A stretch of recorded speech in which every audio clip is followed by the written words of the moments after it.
ڈرامے کی next episode میں آپ لوگ دیکھیں گے کہ کس طرح سے فراز اپنے ناپاک ارادوں کو انجام پہنچانے کے بعد دعا کی زندگی کو تباہ و برباد کرنے کے بعد بڑی ہی بے فکری سے دعا کی ہی بہن فضا کے ساتھ اپنا ولیمے کا جشن منا رہا تھا کہ جب تک دعا کا فون نہیں آیا وہ بہت خوش و خرم تھا۔ جیسے ہی دعا کا فون آتا ہے فراز کے تو جیسے پیروں تلے سے زمین ہی نکل جاتی ہے۔ اس نے تو یہ سوچا ہی نہیں تھا کہ دعا اس طرح سے اس سے کانٹیکٹ کر کے بات کرنے کی کوشش کرے گی۔ دعا کے کانٹیکٹ کرنے کے بعد فراز پوری طرح سے پریشان ہو کر رہ گیا ہے کہ کہیں دعا کے سب کے سامنے آ گئی تو فراز کا راز فاش ہو جائے گا اور تمام تر لوگوں کو معلوم ہو جائے گا کہ فراز جو کہ بہت ہی نیک انسان بنا پھر رہا ہے سب کے سامنے، اصل مجرم دعا کا وہی ہے۔ اس حالت میں دعا کو پہنچانے والا کوئی اور نہیں بلکہ فراز ہی ہے۔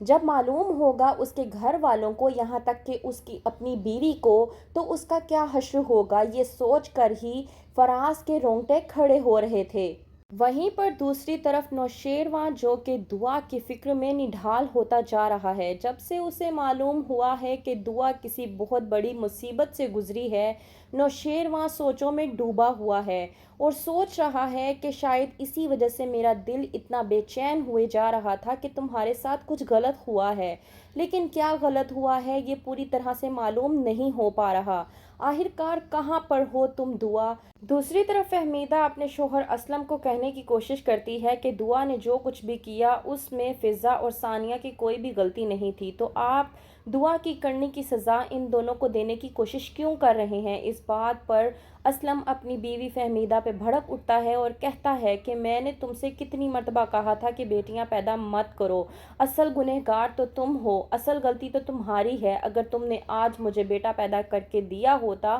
تو آج مجھے یہ دن نہ دیکھنا پڑتا، اس طرح سے میرے منہ پر کالک نہ لگتی، اس طرح سے میری عزت نہ اچھالی جاتی، جس طرح سے تمہاری بیٹی نے میری عزت کو اچھال دیا کہ میں پورے محلے میں منہ تک دکھانے کے لائق نہیں رہا۔ جاتے ہیں فہمیدہ، اسلم اور ثانیہ فضا اور فراز کے ولیمے پر کہ وہیں پر ثانیہ کو دیکھ کر فضا پوچھتی ہے ثانیہ سے دعا کے متعلق اور پوچھتی ہے کہ دعا گھر پر نہیں آئی تھی کیا؟ تو ثانیہ فضا کو بتاتی ہے کہ دعا باجی گھر پر آئی تھی لیکن ابو نے انہیں گھر میں داخل نہیں ہونے دیا۔ اس بات پر فضا ثانیہ سے کہتی ہے کہ کیا امی نے بھی ابو کو نہیں منایا دعا کو گھر پر آنے کے لیے؟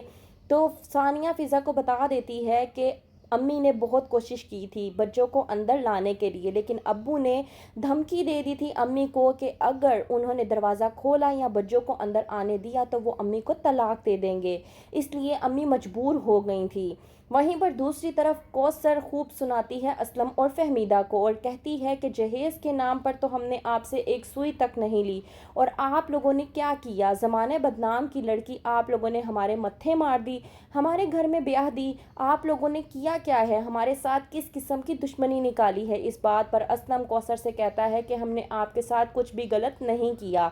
لیکن کوثر ایک بات سننے کو تیار نہیں ہوتی۔ وہیں پر دوسری طرف دعا کر دیتی ہے فراز کو فون، یہ کہنے کے لیے کہ اس نے اس کے ساتھ جتنا بھی غلط کرنا تھا وہ اس نے اس کے ساتھ غلط کر دیا، لیکن اللہ کی مہربانی سے وہ پھر بھی اس دلدل سے بچ گئی۔ کہتی ہے دعا فراز سے کہ تم نے محبت کے نام پر مجھے لوٹ کر چند پیسوں کی خاطر جس گڑھے میں پھینک دیا ہے وہ اس نے اس کے ساتھ اچھا نہیں کیا۔ جیسے ہی فراز دعا کی آواز سنتا ہے وہ بے چین ہو جاتا ہے اور پریشان ہو جاتا ہے۔ دعا کی آواز سننے کے بعد فراز کو بس اب اس بات کا ہی ڈر ہے کہ کہیں دعا نے سب کے سامنے آ کر یہ بتا دیا کہ اس کی زندگی کو برباد کرنے والا کوئی اور نہیں بلکہ فراز ہے تو اس کے ساتھ کیا ہوگا۔ وہیں پر دوسری طرف نوشیروان یہ پریشان ہے سوچ کر کہ آخرکار چند کہانیوں کی قسمتوں میں اتنی دوریاں کیوں ہوتی ہیں اور اتنی پریشانیاں کیوں ہوتی ہیں، تو کیا ہوگا آگے؟ کیا نوشیروان دعا کو ظالم زمانے سے بچا پائے گا؟ کیا ہوگا آگے؟ مزید جاننے کے لیے دیکھتے رہیے ڈرامہ سیریل جانثار۔